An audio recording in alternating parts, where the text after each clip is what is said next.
Qardaşa bağlayaq bərəni bəndi, qardaş qardaşına qurmaz bu fəndi. Dədəmizdən qalan 1 milyon nərdi, o da qardaşlıqda qoy mənim olsun. O da qardaşlıqda qoy mənim olsun. Qardaş nələk gəlsin haqqıdan ana, qədəmizin malı gətir meydana. Sən deyirsən qardaş, deyirəm cana, belə ayrılmaqdan bizlik yaxşıymış, belə ayrılmaqdan bizlik yaxşıymış. Sağ ol aşıq, sağ ol.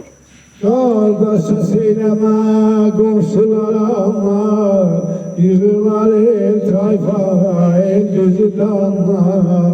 Dədəmizdən qalan bütün yorğanlar, şöhnə qalaqlar, yetim uşaqlar.